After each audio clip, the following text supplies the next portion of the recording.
வணக்கம் மக்களே.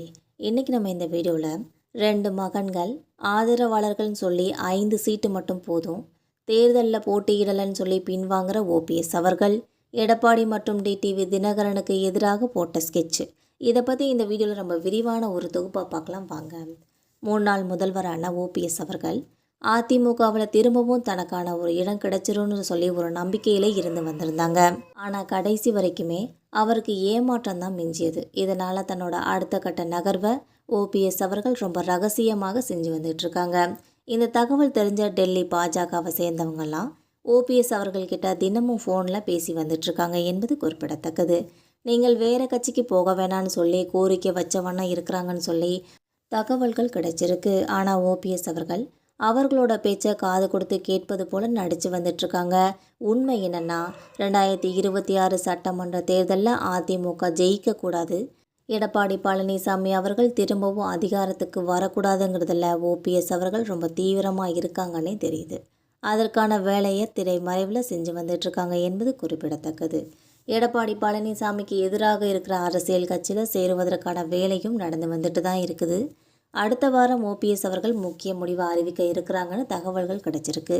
இதை பற்றி ஓபிஎஸ் ஆதரவாளர் ஒருத்தர் சொல்லும்போது, எடப்பாடி பழனிசாமியோட மறுபடியும் இணைவதற்கு ஓபிஎஸ்க்கு விருப்பம் இல்லை, டெல்லி பாஜகவோட தலைமையோட அறிவுறுத்தல்னால தான் அதிமுகவில் திரும்பவும் இணைய தயாருன்னு சொல்லி ஒரு பேட்டி கொடுங்கன்னு சொல்லி ஓபிஎஸ் கிட்ட வற்புறுத்தியிருக்காங்க. இதையடுத்து ஓபிஎஸும் அதிமுகவில் இணைய ரெடின்னு சொல்லியிருக்காங்க. ஆனால் எடப்பாடி அவர்கள் திரும்பவும் இணைக்க முடியாதுன்னு சொல்லி ரொம்ப திட்டவட்டமாக தெரிவிச்சிருக்காங்க. இதை தொடர்ந்து பாஜக தலைவர்கிட்ட உங்களால் தான் நான் அவமானப்பட்டேன், இனி என்னை கூட்டணிக்கு கூப்பிட வேண்டான்னு சொல்லி ஓபிஎஸ் அவர்களும் திட்டவட்டமாக தெரிவிச்சிட்டாங்க.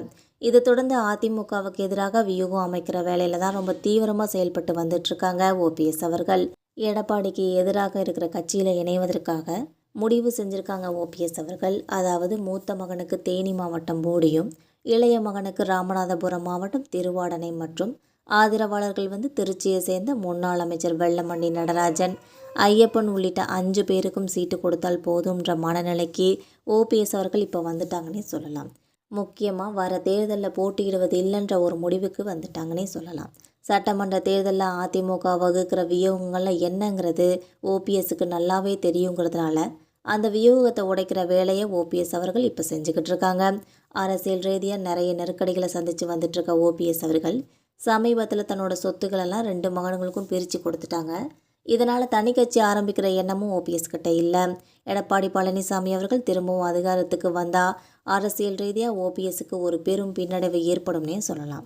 இதை கருத்தில் வச்சுக்கிட்டு தான் ஓபிஎஸ் அவர்கள் செயல்பட்டு வந்துட்டுருக்காங்க. இப்போ குறிப்பாக தான் கூட இருந்து அதிமுக கூட்டணிக்கு போன டிடிவி தினகரனுக்கு எதிராகவும் தேர்தலில் செயல்படுறதா ஓபிஎஸ் அவர்கள் இப்போது முடிவு செஞ்சுருக்காங்க என்பது குறிப்பிடத்தக்கது. மக்களை நம்ம போகிற இந்த அரசியல் தகவல்கள் உங்களுக்கு பயனுள்ளதாக இருந்தால் மறக்காமல் நம்ம சேனலை சப்ஸ்கிரைப் பண்ணி பெல் ஐகானை கிளிக் பண்ணி வச்சுக்கோங்க. அப்போ தான் நம்ம போகிற டெய்லி வீடியோக்கள் உடனுக்குடன் நோட்டிஃபிகேஷனாக வந்து சேரும். தேங்க்யூ.